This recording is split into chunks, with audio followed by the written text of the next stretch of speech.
Our channel is dedicated to helping you find balance and serenity in your daily life. Whether you're a beginner or an experienced practitioner, you'll find something to enhance your journey. We all carry burdens. The weight of expectations, the sting of disappointments, the anxieties of daily life, they accumulate like steam in a pressure cooker. Left unchecked, the pressure builds until we're left feeling overwhelmed. But what if there was a release valve? A way to let go of the pressure before it reaches a boiling point? This is where catharsis comes in. It's about creating a safe space to acknowledge and let go of the things that weigh us down. It's about giving ourselves permission to feel and heal. Through catharsis, we can transform our relationship with stress and anxiety. We can learn to face our emotions with courage and compassion. The concept of catharsis is not new. It has roots in ancient Greek philosophy and medicine. The word comes from the Greek catharsis, meaning purification or cleansing. Aristotle used it to describe the emotional release from watching tragic plays. He believed witnessing tragedy allowed viewers to confront fears and anxieties, leading to emotional cleansing.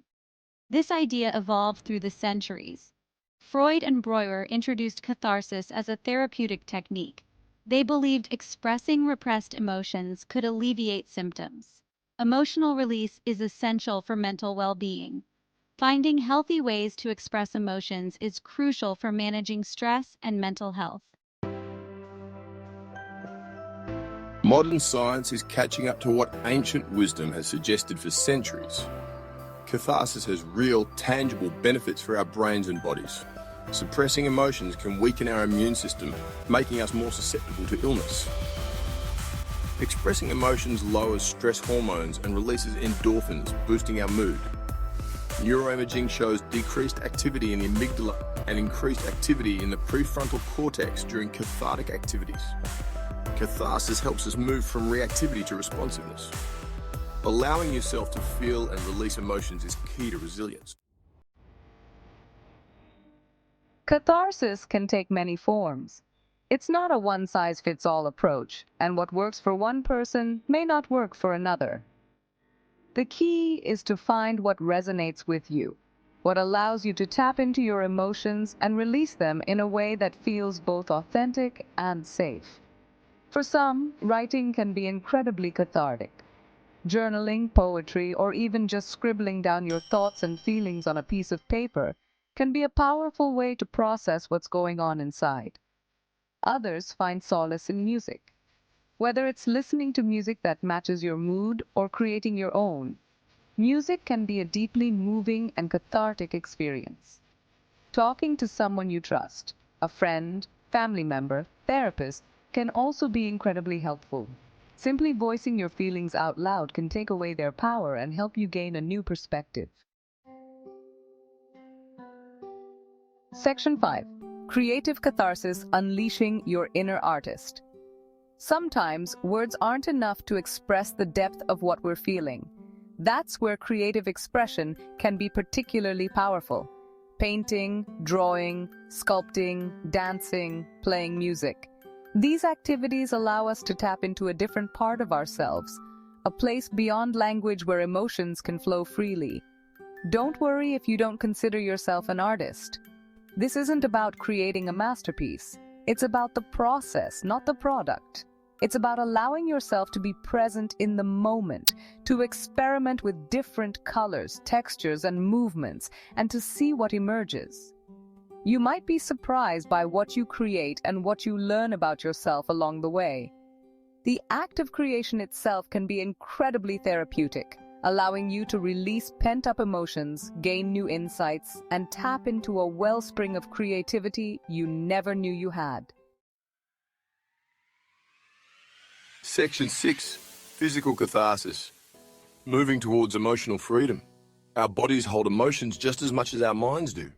When we experience stress and anxiety, it manifests physically in the form of muscle tension, shallow breathing, and even digestive issues. That's why physical catharsis can be so powerful. Engaging in activities that get our bodies moving, running, dancing, swimming, boxing, can help us release that pent-up energy and tension. As we move, We literally shake loose those stuck emotions, allowing them to move through us and out of our system. Even something as simple as a brisk walk in nature can work wonders. The fresh air, the sound of the wind in the trees, the feeling of the sun on our skin. These sensory experiences can help us feel more grounded, centered, and connected to something larger than ourselves. Section 7. When catharsis goes wrong. Navigating the shadows.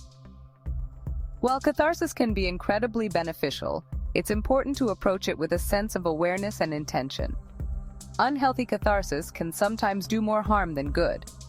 For example, venting your anger and frustration in a destructive way, like yelling at someone who doesn't deserve it or punching a wall, can actually increase those feelings of anger and aggression in the long run. It's like throwing gasoline on a fire. Similarly, using catharsis as a way to avoid dealing with the root cause of your emotions can be counterproductive. If you find yourself constantly needing to blow off steam but never addressing the underlying issues, it's important to seek professional guidance. A therapist can help you develop healthier coping mechanisms and work through the deeper emotional patterns that are keeping you stuck. Section 8. Finding your cathartic path, a personalized approach. The beauty of catharsis is that it's a deeply personal journey. What works for one person may not work for another, and what works for you today may not work for you tomorrow. The key is to be curious, to experiment with different approaches, and to find what feels most authentic and effective for you. Maybe you find solace in writing in your journal every morning, or perhaps dancing to your favorite playlist is what helps you shake off the day's stress. Maybe you need a good cry session with a trusted friend, or maybe a long run is what clears your head. There's no right or wrong answer. The important thing is to listen to your body, to pay attention to what your emotions are telling you, and to create space for healthy and constructive emotional release. Section 9. Conclusion. Embrace the release. Embrace your strength. Catharsis is not about denying our emotions or pretending they don't exist. It's about acknowledging their presence, honoring their message, and then letting them go. It's about creating space for ourselves to feel, to process, and to heal. In a world that often tells us to toughen up and keep it together, embracing catharsis is a radical act of self-care.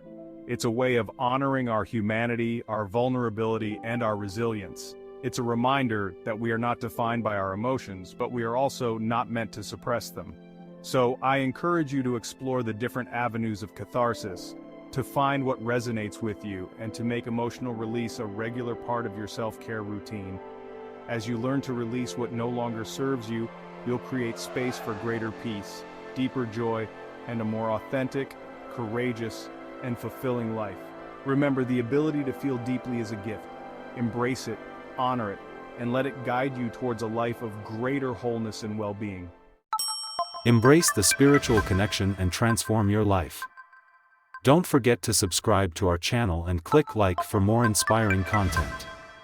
Your journey toward a deeper connection begins now.